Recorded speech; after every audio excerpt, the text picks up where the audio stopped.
अपना पहला video 10th class का स्टार्ट करने जा रहे हैं। मेरे इस चैनल पर आर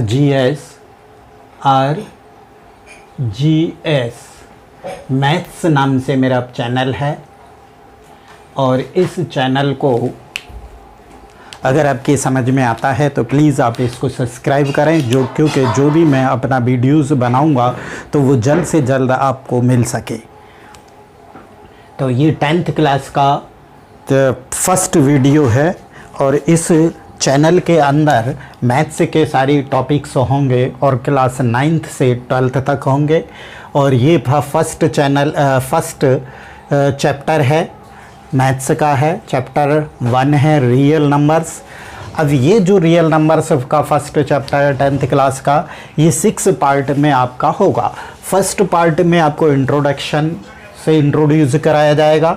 सेकंड पार्ट में आपको एक्सरसाइज 1.1 और पार्ट 3 में एक्सरसाइज 1.2, पार्ट 4 में एक्सरसाइज 1.3 और पार्ट 5 में एक्सरसाइज 1.4 और पार्ट 6 में आपको एक होमवर्क दिया जाए। हम रियल नंबर पार्ट 1 हम शुरू करने जा रहे हैं। तो इसमें रियल नंबर का पार्ट 1 है।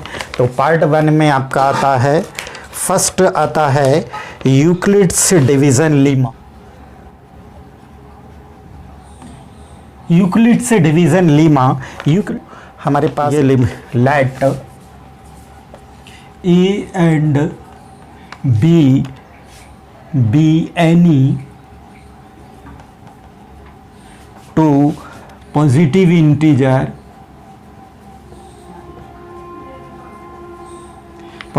integers, then there exist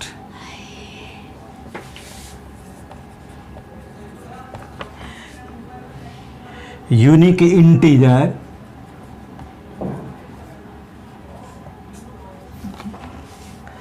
q and r such that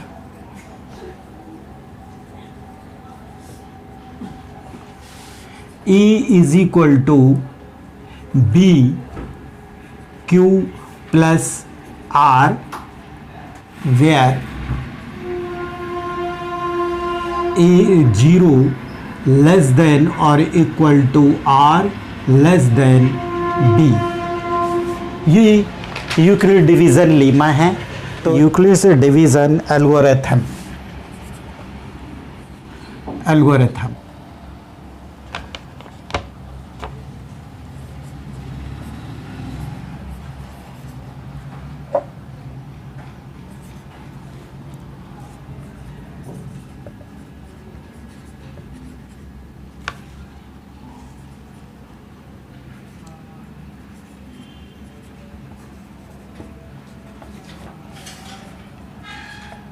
is an application of Euclid division lemma।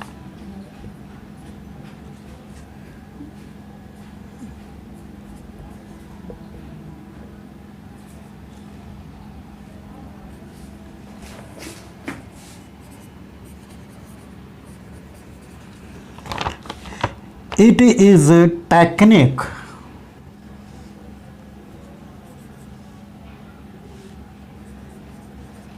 compute the highest common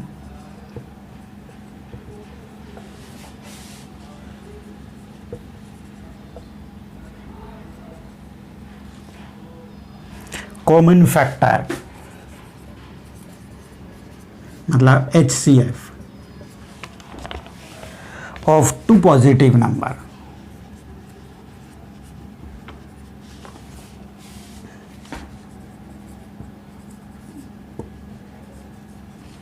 integers, ये एक्चुअल में यूक्लिड डिवीज़न जो एल्गोरिथम है इसी का यूक्लिड डिवीज़न लीमा का ही एक एप्लीकेशन है। लेकिन इसमें वो टेक्निक है कि हम दो पॉजिटिव इंटीजर का पूरा HCF जो फाइंड करते हैं ओके। तो मैं आपको अगर इसका जो कंप्लीट करूं कि जैसे हमको ए ग्रेटर देन बी दो नंबर हैं हमारे पास, तो इसमें हम अगर एल्गोरिथम फर्स्ट स्टेप जो हम लिखते हैं कि स्टेप फर्स्ट, तो फर्स्ट स्टेप में हम क्या करते हैं, यूक्लिड डिवीज़न लीमा इसमें अप्लाई करेंगे। अप्लाई यूक्लिड डिवीज़न लीमा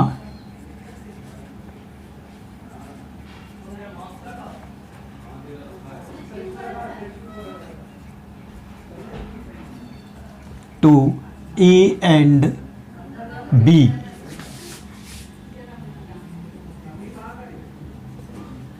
और ए ग्रेटर देन बी है।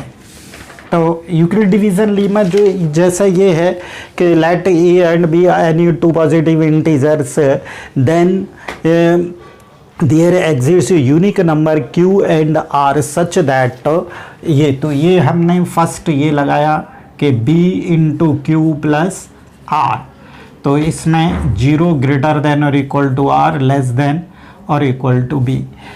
तो इसमें अगर हम इस स्टेप से ए और बी का HCF अगर फाइंड करते हैं तो ये हमारा क्वोशंट है, ये रिमाइंडर है। मतलब हमने क्या किया कि बी जो है ए ग्रेटर देन बी है, तो ए बी को डिवाइड करेंगे। तो बी को डिवाइड करने के बाद इसमें सपोज करिए कि क्यू हमारा क्वोशंट आ गया और रिमाइंडर आ गया आर, तो ये डिविडेंट हो गया, divisor into quotient plus remainder, ये हमारी यूक्लिड डिवीज़न लीमा है।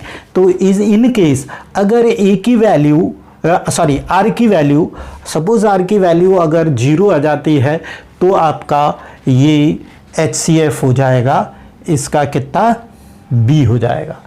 अदरवाइज अगर आर की वैल्यू, आर मीन्स के रिमाइंडर अगर 0 नहीं आता है तो हम फिर से स्टेप 2 में जाते हैं और स्टेप 2 में जाके क्या करते हैं, स्टेप 2 में अप्लाई करेंगे Euclid division Lima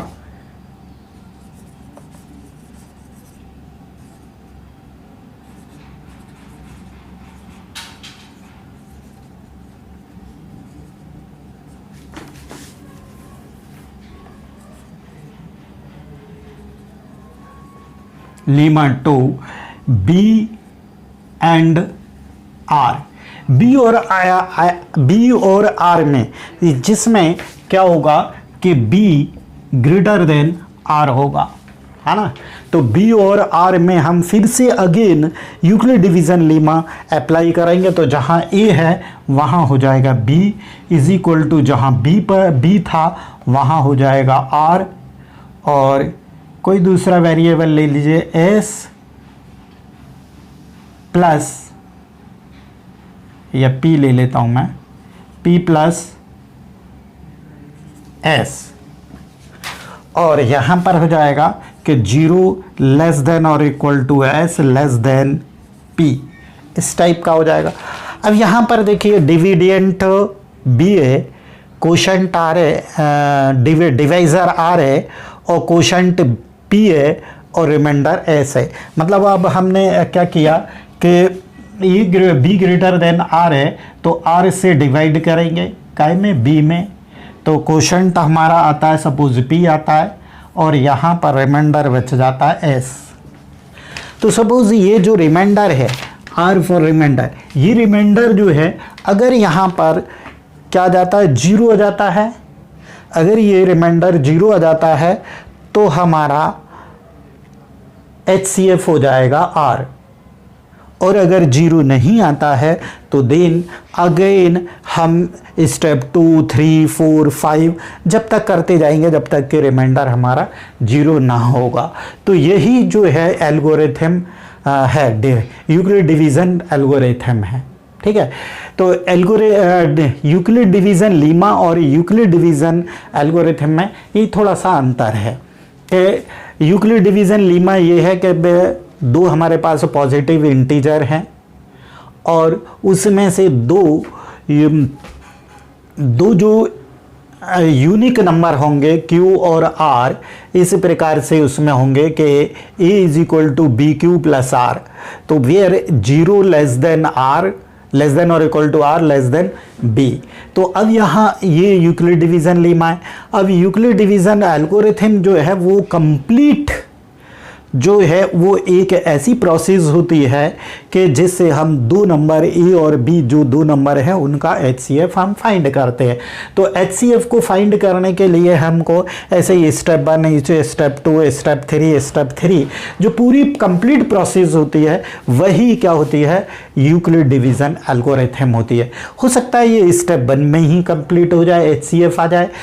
HCF step 1 में कब कंप्लीट आएगा कि ये जो रिमाइंडर है, इस रिमाइंडर की वैल्यू अगर 0 आ जाती है तो हमारा जो HCF है वो भी आ जाएगा। अगर R की वैल्यू मतलब रिमाइंडर अगर 0 नहीं आता है तो फिर हमको आगे की प्रोसेस करना पड़ेगी। यूक्लिड डिवीज़न लीमा जो है पहले हमने A और B में अप्लाई किया था, अब हम B और R में अप्लाई करेंगे यूक्लिड डिवीज़न लीमा। तो B is equal to R into P plus S, जहाँ पर B जो है डिविडेंट हो जाएगा, R डिवाइज़र हो जाएगा, P कोशंट आ जाएगा और R रिमाइंडर हो जाएगा।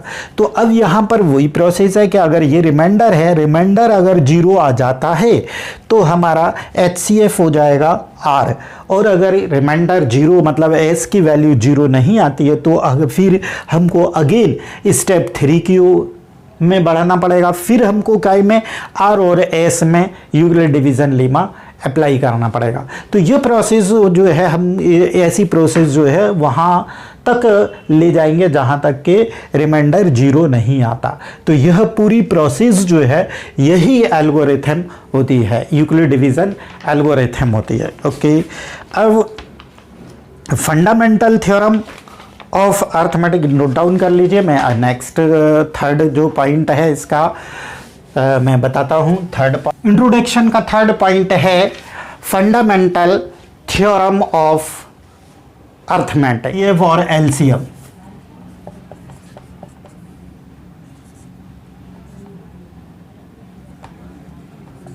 LCM of a and b, a b का हमको HCF और LCM दोनों फाइंड करना होता है। तो उस कंडीशन में हम क्या करते हैं, जो दोनों नंबर होते हैं तो E का हम प्राइम फैक्टराइजेशन करते हैं और B का हम प्राइम फैक्टराइजेशन करते हैं। प्राइम फैक्टराइजेशन करने के बाद हम उनको सपोज मैं अभी एक एग्जांपल लेके मैं आपको बताऊंगा, लेकिन पहले इसको समझ लेते हैं। तो A और B के दोनों के प्राइम फैक्टर करेंगे। प्राइम फैक्टर करने के बाद अगर कोई फैक्टर जो है रिपीट होता है तो उसकी पावर से हम उसको डिनोट करेंगे, और डिनोट करने के बाद पावर से डिनोट करने के तो HCF में हमको जो कॉमन दोनों में जो कॉमन फैक्टर होता है उसकी लोएस्ट पावर लेते हैं और LCM में हाईएस्ट पावर लेते हैं। ठीक है, तो मैं एक एग्जांपल लेके मैं आपको बताता हूँ कि 42 और 72, सपोज हमको 42 और 72 का LCM भी फाइंड करना है और HCF भी फाइंड करना है।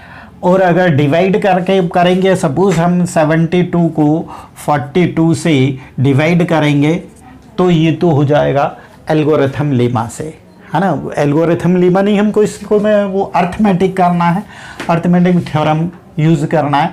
तो हमको इसमें फर्स्ट स्टेप क्या है कि 42 और 72 के दोनों के प्राइम फैक्टराइजेशन कर लेना है। तो प्राइम फैक्टराइजेशन हम जो है वो 2 2 जा 4, 2 1 जा 2 और 3 7 जा 21, 7 1 जा 7 और 72, 2 3 जा 6, 2 6 जा 12, 2 1 जा 2, 2 8 जा 16 और 2 9 जा 18, 3 3 जा 9 और 3 1 जा 3। तो 42 के हमारे फैक्टर आ गए 2 3 और 7। तो 2 3 7 है, सिंगल सिंगल फैक्टर हैं। अब 72 का भी देख लेते हैं। तो 72 के आते हैं 2, लेकिन 2 हमारा 1 2 3, तो 2 की पावर हो जाएगी 3 और 3 में पावर 2 है, 2 टाइम आया, सॉरी 2 टाइम आया है। ठीक है, ये जो है 2 जो है 3 टाइम आया तो पावर 3 हो जाएगी, 3 जो है ये 2 टाइम आया तो पावर 2 हो जाएगी। अब इसका हमको HCF और LCM दोनों फाइंड करना है। तो HCF हम लिखेंगे, देखिए HCF ऑफ काय का है ये 42 एंड 72।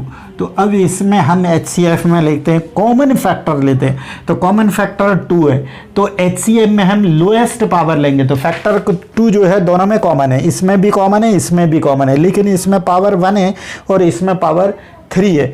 तो HCF में हम लोएस्ट पावर लेते हैं, तो लोएस्ट पावर यहाँ पर हो जाती है हमारी 1, यहाँ पर 3 होती है, लेकिन हम लेंगे 2 की पावर 1, क्योंकि HCF पे लोएस्ट पावर ली जाती है, तो 2। और दूसरा कॉमन फैक्टर है 3, तो 3 में भी पावर लोएस्ट पावर यहाँ पे क्या है 1 और यहाँ पर 2 है 3 की पावर, तो लोएस्ट पावर कितनी हुई 1, तो 1 यहाँ पर लेंगे, तो 2 3 जा 6 हो गया हमारा HCF हो गया।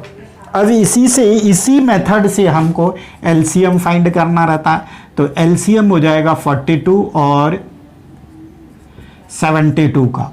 तो HCF में हम सारे फैक्टर लेंगे, लेकिन उस फैक्टर की जो ग्रेटेस्ट पावर होगी उसको लेंगे। इसमें 2 है, चाहे इसमें हो चाहे इसमें कॉमन हो या ना हो, पूरी फैक्टर लेना पड़ते हैं, और पूरे फैक्टर में जिसमें भी अगर कॉमन आ रहा है वो, तो उसमें ग्रेटेस्ट पावर लेंगे। तो इसमें ये देखिए ये दोनों में कॉमन आ रहा है 2 2, तो इसमें हमने ली थी लोएस्ट पावर, इसमें लेंगे ग्रेटेस्ट पावर, तो ग्रेटेस्ट पावर है 2 द पावर 3 और 3 भी कॉमन है, ठीक है। तो इसकी ग्रेटेस्ट पावर है 2, तो 3 की पावर 2, और दूसरा फैक्टर है 7, ये कॉमन नहीं है लेकिन लेना पड़ेगा। अगर यहाँ पर मैं 7 टू द पावर 0 कर दूँ तो कोई अंतर तो पावर इसमें कितनी हो गई 1, यहाँ पर 0 है यहाँ पर 1 है, ठीक है, तो 1 इसको ना भी लिखेंगे तो भी चलेगा, है ना। तो 7 सारे फैक्टर लेना पड़ते हैं, अगर कॉमन आता है तो उसकी ग्रेटेस्ट पावर लेते हैं LCM में। अब इनका पूरा का इंटू कर दो, ये 8 हो गया, ये 9 हो गया, ये 7 हो गया, इन दोनों का पहले 8 से 9 जा 8 9 72, 72 का 7 से इंटू कर दो तो 14 49 50, तो ये हो गया इसका ये। तो LCM हो गया आपका 504 और HCF हो गया 6। तो इस टाइप से ये फंडामेंटल थ्योरम से हम इस टाइप से हमको निकालना रहता है, ठीक है। अगर 3 नंबर होंगे तीनों, एक और होगा तो उसके भी हम फैक्टर कर लेंगे, ठीक है। तो तीनों में कॉमन देखेंगे, तीनों में जो कॉमन फैक्टर होगा उसकी लोएस्ट पावर काय में लेंगे HCF में, और हाईएस्ट पावर लेंगे तो वो LCM में लेंगे, ओके। तो इस टाइप से हम फंडामेंटल थ्योरम ऑफ मैथ ये है, ठीक है। तो अब इनमें रिलेशन है, HCF और LCM और इन 2 नंबर्स में एक रिलेशन होता है। रिलेशन क्या होता है, सपोज हम A और B का LCM निकाल रहे हैं, तो HCF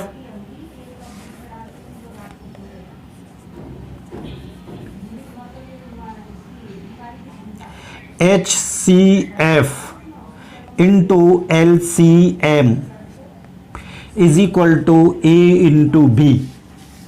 ये इसका हम वेरिफिकेशन करते हैं, इस मेथड से हम वेरिफिकेशन करते हैं। अगर 2 नंबर हमारे पास है, A और B का LCM फाइंड करते हैं, तो जो A और B का जो LCM आएगा वो इंटू HCF जो भी आएगा वो इज इक्वल टू इन दोनों का इंटू। अब इन दोनों से हम इसको वेरीफाई करके देखते हैं। देखिए HCF क्या आया है इसका तो 42 और 72 का HCF आया 6, तो यहाँ HCF 6 हो जाएगा, और LCM आया है 504, और A नंबर क्या है 42 और B नंबर क्या है 72। तो ये दोनों जो हैं इक्वल आएंगे, दोनों का अगर इंटू करते तो 6 तो को 24, 24 6 पंजे 30, 3024 आता है। और इसका इंटू करते हैं तो भैया इसका इंटू कर लेते हैं, 42 2 2 जा 4 और 2 7 जा 14, 2 4 2 जा 8 और 7 चौको 28 28, तो 4 12 10 3। तो देख लीजिए ये दोनों सेम आते हैं। तीसरा ये फंडामेंटल है। अब आता है इसके बाद एक और पॉइंट रह जाता है कि जैसा कि हमने 9th में एक पढ़ा था, चैप्टर पढ़ा था कि अगर कोई नंबर है वो रैशनल नंबर है तो उस रैशनल नंबर को हम P और Q के फॉर्म में रिप्रेजेंट कर सकते हैं। ये आपका था फोर्थ पॉइंट था, है ना।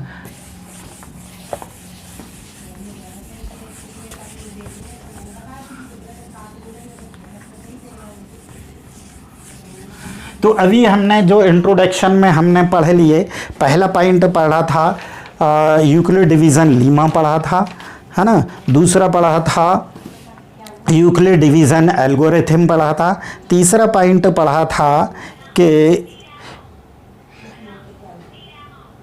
Fundamental theorem of arithmetic. Fourth point इनमें दोनों में relation HCF LCM is equal to A into b वाला जो पढ़ा था। और अब नेक्स्ट जो है हमने जो 9th में एक पढ़ा था कि कोई भी नंबर होता है रैशनल नंबर,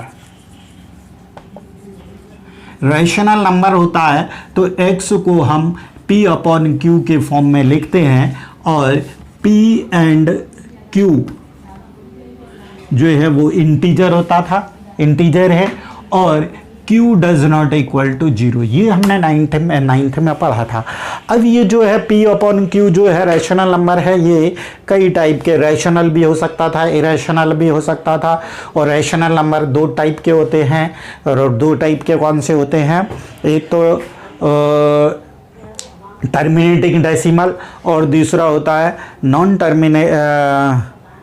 रिपीटिंग डेसिमल। ठीक है, नॉन रिपीटिंग होता था, रैशनल नंबर नॉन रिपीटिंग होता था लेकिन टर्मिनेट हो जाता था। लेकिन ये नॉन टर्मिनेट है, रिपीटिंग नंबर है। और इरेशनल नंबर होता था P अपॉन Q के फॉर्म में, इसको नहीं लिख पाते हैं हम, तो वैल्यू है P अपॉन Q के फॉर्म में रैशनल नंबर को लिखते हैं। P और Q जो है वो इंटीजर हैं और Q की वैल्यू जो है वो 0 नहीं होना चाहिए। तो इंटीजर्स जो होते हैं मैं आपको बता दूं, इंटीजर्स जो होते हैं -4 -3 -2 -1 0 1 2 3 और डैश। मतलब यहाँ से कहाँ से शुरू होगा ये हमको नहीं पता, कहाँ ख़त्म होगा ये भी हमको नहीं पता है। तो इस टाइप के जो नंबर है, बस यहाँ पर P और Q की वैल्यू कुछ भी हो सकती है। अब आप 2 अपॉन 1 लिखते हैं तो भी ये रैशनल नंबर है, और 0 अपॉन 2 लिखते हैं तो भी रैशनल नंबर है, 5 अपॉन 7 लिखते हैं तो भी ये रैशनल नंबर है। तो रैशनल नंबर जो होते हैं, अब रैशनल नंबर जो होते हैं तो ये इनको अगर डेसिमल में कन्वर्ट किया जाए, अब मान लीजिए कोई नंबर है 3 अपॉन 2, तो इसको मैं अगर डेसिमल में कन्वर्ट करूँगा तो हो जाएगा 2 1 जा 2 कैरी 1 और यहाँ 0 लगा देते हैं, 2 5 जा 10। तो यहाँ रिमाइंडर मेरे पास आ गया 0, तो इसको हम 1.5 और रिमाइंडर मेरे पास नहीं है। तो ये नंबर जो है ये है टर्मिनेटिंग नंबर है, टर्मिनेटिंग है। और दूसरा आता है नॉन टर्मिनेटिंग। तो नॉन टर्मिनेटिंग रिपीटिंग नंबर होता है। तो ये भी एक एग्जांपल ले लेते हैं हम, जैसे 7 अपॉन 3 हम लिखते हैं, 7 अपॉन 3 लिखते हैं तो इसको डिवाइड करते हैं, तो 7 में 3 का डिवाइड करेंगे तो 3 2 जा 6 और 1 बचा, यहाँ पॉइंट रख देंगे तो 0 3 3 जा 9 और 1 3 3 जा अगेन 9। ऐसे ही हमारे पास ये क्या है वो होता जाएगा, तो 2.333 डॉट डॉट। तो मतलब ये रिमाइंडर हमारे पास नहीं हो रहा, तो इसको हम लिखते हैं, जो नंबर रिपीट होता है तो उसमें हम बार लगा देते हैं। तो इस टाइप से हम बार लगा देते हैं। तो ये रिपीटिंग टर्मिनेटिंग नॉन टर्मिनेटिंग है, लेकिन रिपीट हो रहा है नंबर, टर्मिनेट तो नहीं हो रहा। टर्मिनेट नंबर वो होता है जिसमें रिमाइंडर 0, जैसे ये 3 अपॉन 2 है तो रिमाइंडर 0 बच गया, तो ये टर्मिनेटिंग नंबर है। ठीक है, टर्मिनेटिंग डेसिमल है। ये कौन सा है? Terminating decimal. और ये जो है ये नंबर है non terminate,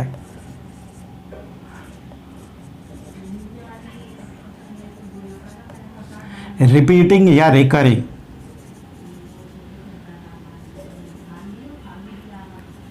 repeating number, repeating decimal.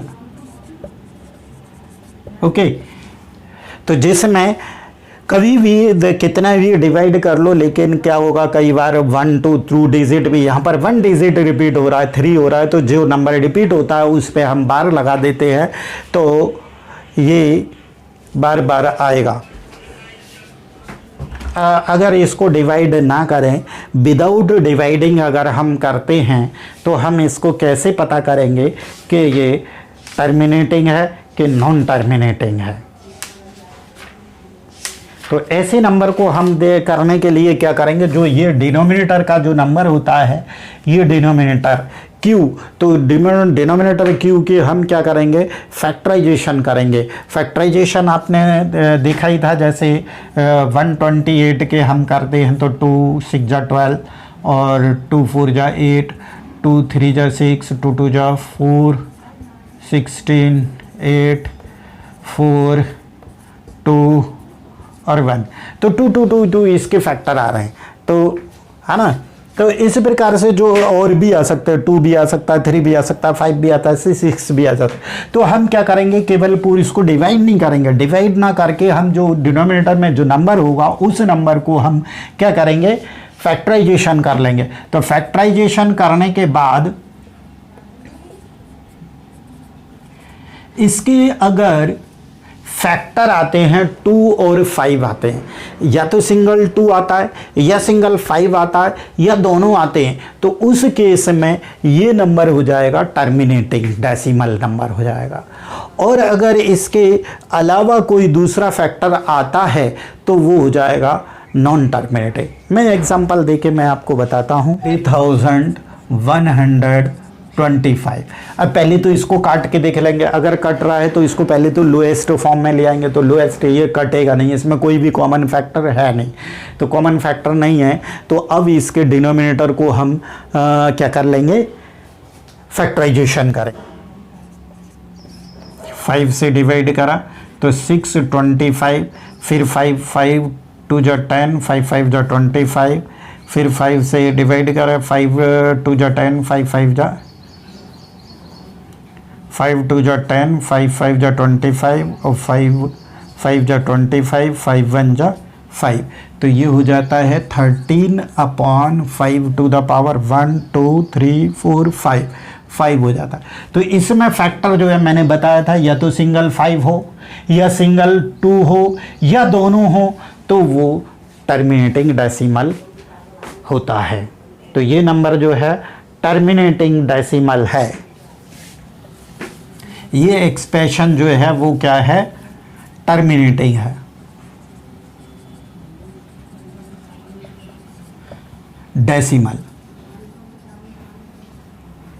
Decimal expression, ठीक है। अब दूसरा कोई भी एक और नंबर ले लेते हैं, हम सपोज ले लेते हैं 64/455।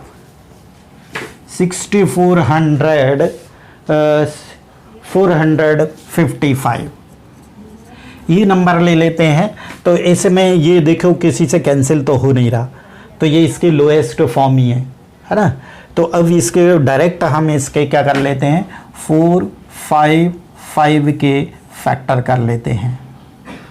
तो 5 से डिवाइड होगा, 3 से तो होगा नहीं, 5 से होगा।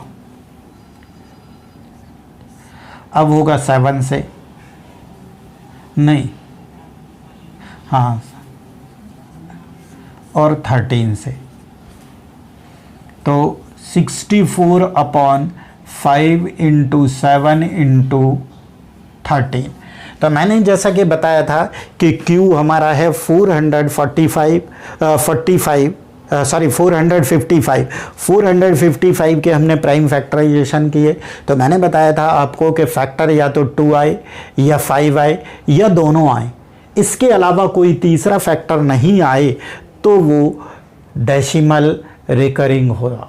टर्मिनेटिंग डेसिमल होगा, अदरवाइज वो नॉन टर्मिनेटिंग होगा। तो इसमें देखो 5 तो है, तो 5 2 और 5 के अलावा 7 भी आ गया, 13 भी आ गया, तो ये नॉन टर्मिनेटिंग है, नॉन टर्मिनेटिंग डेसिमल है। तो ये नंबर क्या हो गया? Non terminating.